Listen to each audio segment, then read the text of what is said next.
Hey, it's time for Sarah's Bedtime Stories. Episode 74, When Things Made You Cry, but in a Good Way. I cry. Madalas yun na sigurong narinig sa akin itong linya na to kung nakikinig ka sa mga podcast episodes ko. Kung kaibigan kita at madalas kitang nakakasama, malamang sa malamang narinig mo na rin sa akin to. Kiddo is such a cry baby. Kahit na tumanda na ako, mababaw pa rin yung luha ko. I cry when I get sad. I cry when I'm happy. So, basta pag matindi yung emosyon, naiiyak ako. Maliban na lang pag kinikilig ako. Yun, hindi talaga ako iiyak. So, ayun lang. Anyway, during my younger years, I always thought na ang pagiging iyakin ko or mababaw ang luha ko was my weakness. Kasi akala ko noon para maging strong ka, kailangan hindi ka madaling masaktan or kailangan napipigilan mo yung luha mo. Kailangan tough yung appearance mo or tough yung aura mo. I tried to change it. I tried to be quote-unquote strong na kahit na strong yung nararamdaman ko or naiiyak ako, I tried na pigilan yung emosyon ko. Kasi ayokong maging weak. Kaya I tried to change myself. But na-realize ko na habang tumatagal, lalo lang akong nahihirapan na magpanggap na hindi iyakin. Kasi hindi ko talaga mapigilan when I feel such a strong emotion. Talagang kusang pumapatak yung luha ko. Ewan ko ba? Pero hindi ako magaling umarte. Yun yung nakakatawa dun. So, I learned to deal with it little by little. But I realize na hindi sa lahat ng oras or hindi sa lahat ng pagkakataon, totoo na for you to be considered strong, kailangan tough ka, kailangan hindi ka naiiyak. Kasi na-realize ko na it takes a strong person para maging totoo sa sarili niya. It takes a courageous person para panindigan kung ano yung totoong siya. Kung paano niya papanindigan sa mundo na ito siya at nagpapakatotoo siya. Dahil doon, later on, na-realize ko na yung isang bagay na tinuturing ko na weakness noon, eventually, yun pala yung magiging strength ko. So, allow me to share with you the story kung paano ko na-realize yung bagay na to. So, story time. Para sa mga nakikinig ng Sarah's Bedtime Stories, para sa nagfa-follow sa akin sa mga personal accounts ko, you know that I published 2 books. And the first one was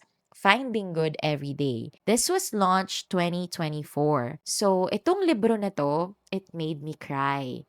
Siyempre, una sa lahat, yung feeling na may naipublish kang libro, may naipublish kang mga kwento mo, that's already a joy to me. So, as expected, kiddo will cry. So, para sa mga hindi pa nakapagbasa ng Finding Good Every Day, it's a collection of my daily journals. Yun yung mga nangyari sa buhay ko back in 2017. Ito yung mga ordinary days, simple moments, everyday routine na kapag tinignan mo, meron palang something special, meron palang mga tinuturong lesson sa'yo. So, as I've said, I wrote these stories 2017. I published the book 2024. Imagine 7 years yung agwat nung sinulat ko at saka nung na-publish ko. So, akala ko naiiyak ako kasi natupad ko lang yung pangarap ni Kiddo na makapag-publish ng libro. Pero alam mo, naiyak ako lalo nung binasa ko yung mga kwento. Una, kasi hindi ko expect na may mga ganong moments pala sa buhay natin na kahit gano'n nakatagal when you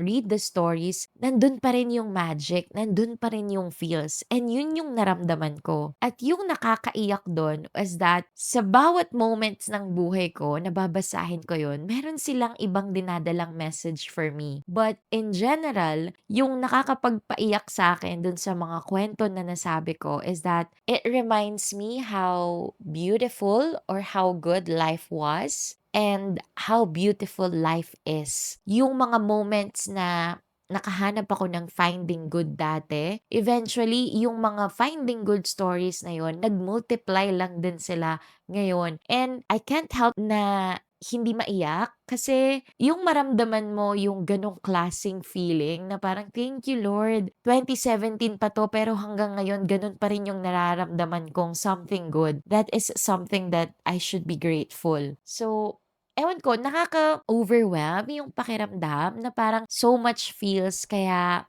it made me cry but in a good way. Other than that, may mga tao kasi dun or may mga stories kasi dun na na-realize ko yung impact nila sa buhay ko kasi binasa ko siya ulit after 7 years. So, yung mga ganong moments for me, it made me cry but in a good way. Kasi binigyan nila ako ng enough reasons or more reasons para mas maging grateful sa kung ano yung naranasan ko. So, akala ko yun na yun. Fast forward, the following year, May 2025, dun ko unang inumpisahang isulat ang aking second book, 30 Ways Love Found Me. So, nung sinulat ko yung libro na 'to, I was only thinking of the times or the moments, the people that made me feel loved.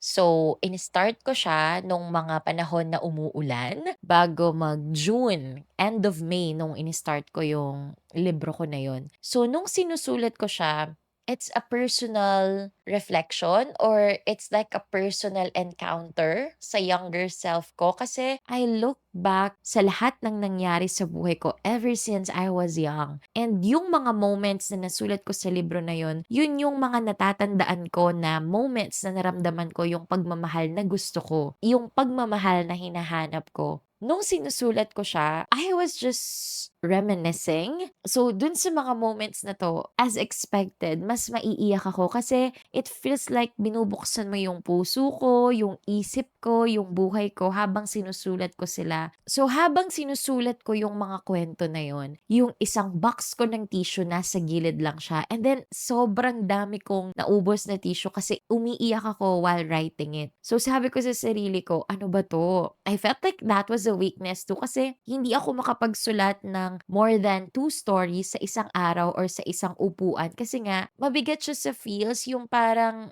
emotionally nag-open up ka eh. And it feels like nakakapagod siya kasi you're crying, you're thinking, and you're writing. So, ang nangyari, 1 or 2 stories lang ang sinusulat ko every time na may chance ako na magsulat. So, dahil ganun yung naging backstory ng pagsusulat ko, akala ko konting stories lang ang maaalala ko. Pero it turned out na nagkaroon ako ng 30 stories inside that book. And habang sinusulat ko yun, yung masarap na feeling was that bukod sa naalala ko yung moment, naalala ko yung mga tao. And yung mas nakakaiyak pa doon, I don't know if I have mentioned this multiple times in my podcast episodes, but ang sarap sa feeling na yung mga tao na sinulat ko doon, some or most of them, they are still with me. They are still my friends. We are still okay. And they are still doing the same thing for me. Alam mo yung pakiramdam na yung libro mo, pinaiyak ka kasi pinaalala niya sa'yo yung mga pagkakataon na minahal ka, tinanggap ka,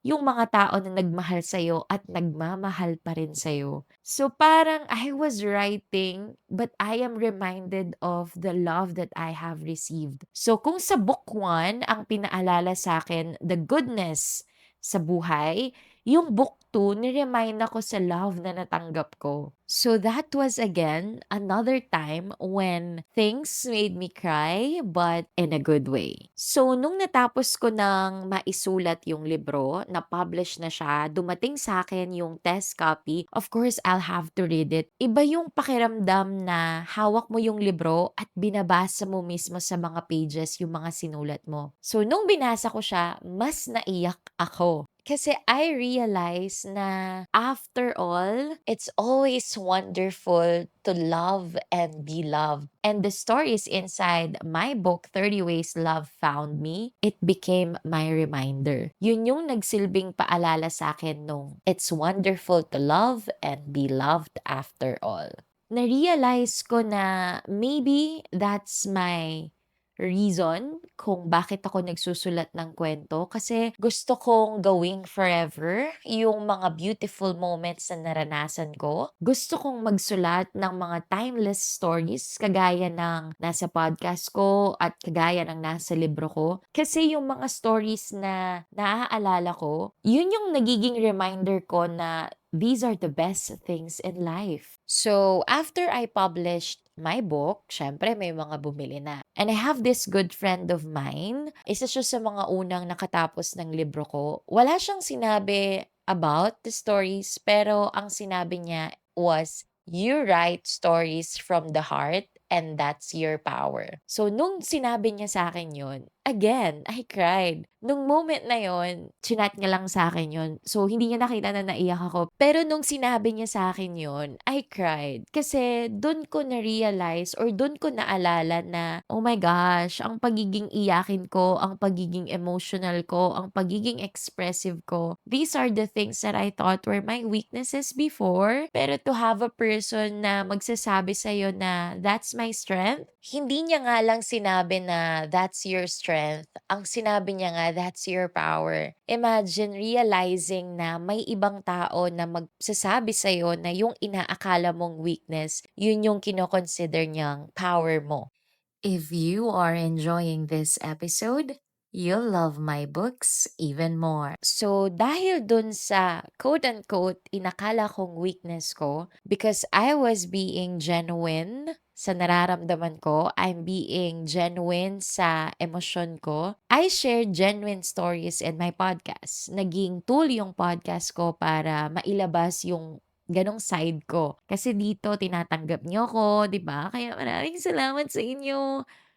So dahil doon, because of me sharing genuine stories, I was able to find genuine people. I've met genuine people who enjoy my stories na tanggap ako at nagustuhan ako bilang ako. And I think because of that, I've created genuine connections too. Genuine, meaningful connections. Kaya if fina-follow mo ko sa mga social media accounts ko, Facebook, Instagram, and TikTok, malalaman mo rin na marami sa mga SBTS listeners ko, they are genuine too in supporting me in reaching my dreams. And I felt like yun yung isang rason kung bakit din ako naiiyak. But in a good way. Kasi imagine sa dami ng tao sa mundo, sa dami ng mga tao na makikilala mo, ang hirap maghanap ng mga taong magiging totoo sa'yo. And for me to find these people, that is something that I should be grateful for. Na-realize ko nga rin na because our connection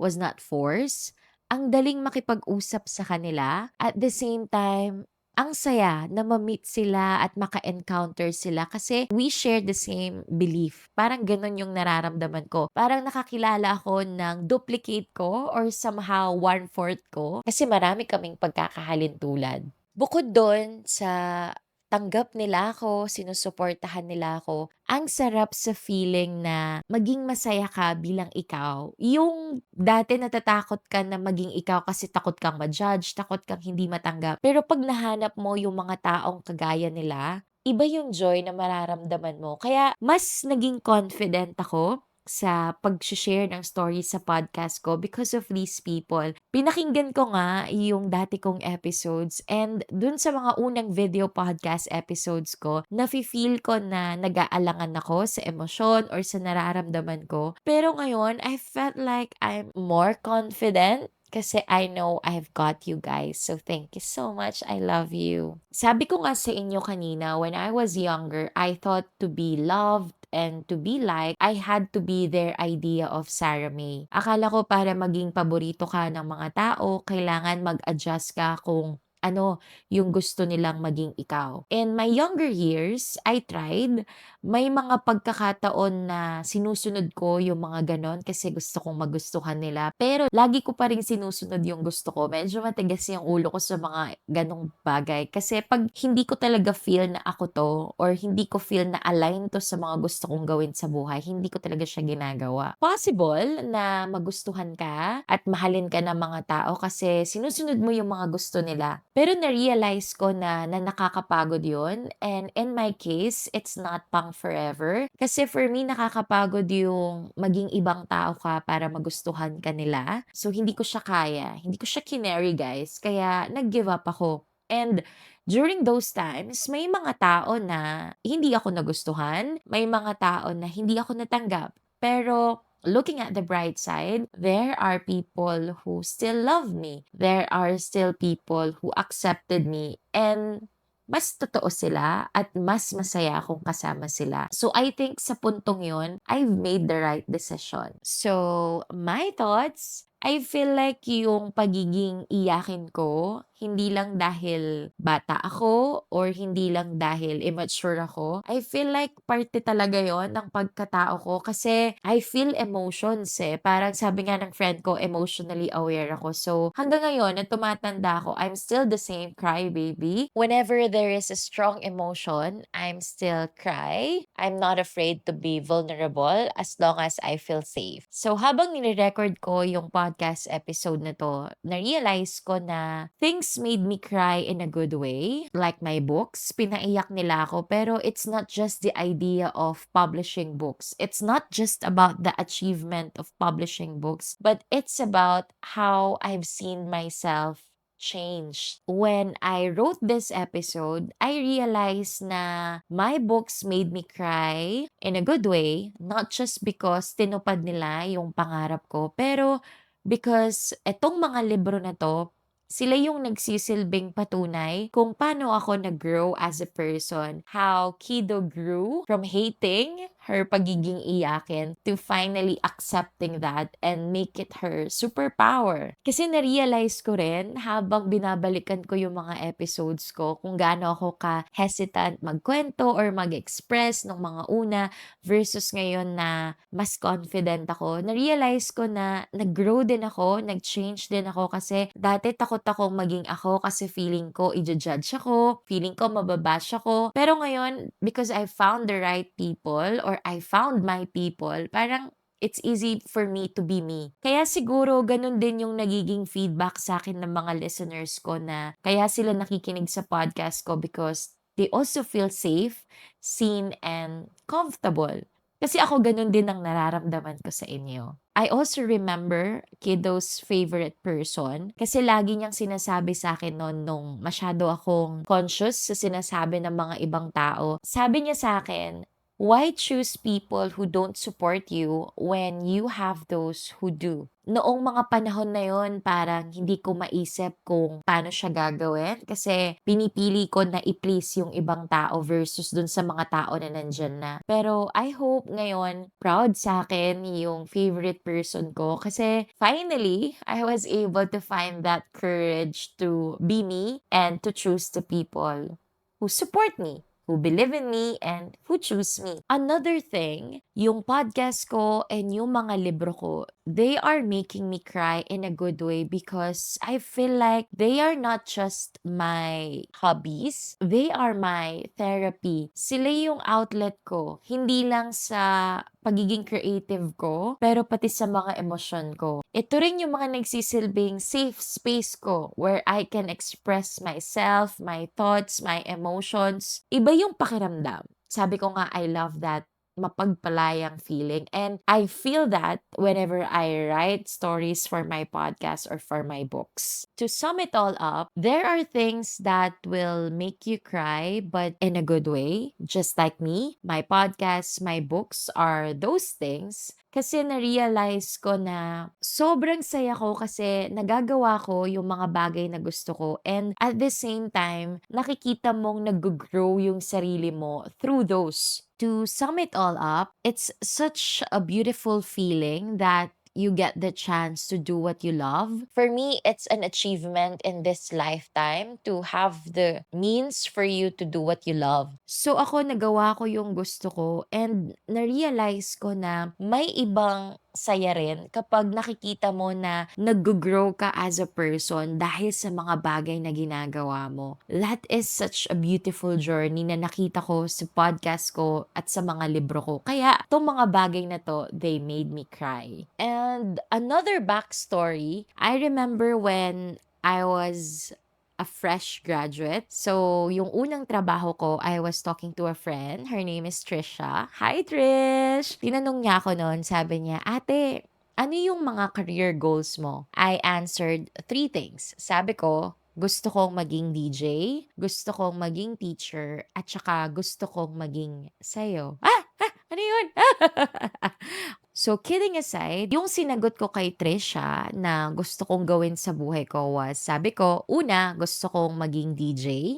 Number 2, gusto kong maging teacher. And yung pangatlo, gusto kong magkaroon ng legacy. So, nung mga panahon na yun, hindi ko rin alam kung paano ako mag-iiwan ng legacy. Basta yun yung sinagot ko kay Trish that time. And ngayon, dahil 3 taon na akong nagpo-podcast and 2 taon na ako nagsusulat ng libro, na-realize ko na maybe my stories are my legacy. But more than this, when I receive feedback from my SBTS listeners, my readers, or kapag nakakausap ko yung mga audience ko sa mga nagiging speaking engagements ko, I think mas may ibang quote-unquote legacy kapag narinig mong sabihin ng younger sa'yo or ng other kiddos sa'yo na nai-inspire ko sila, na gusto nilang maging kagaya ko, gusto rin nilang makapagsulat ng libro, gusto rin nilang maging podcast host. Alam mo yung kiddo is inspiring other kiddos. I feel like that is a kind of legacy na gusto kong iwan sa buhay ko, na minsan yung mga kwento ko, hindi ko lang sila na-share, pero nagpa-feel din sila ng comfort sa ibang tao at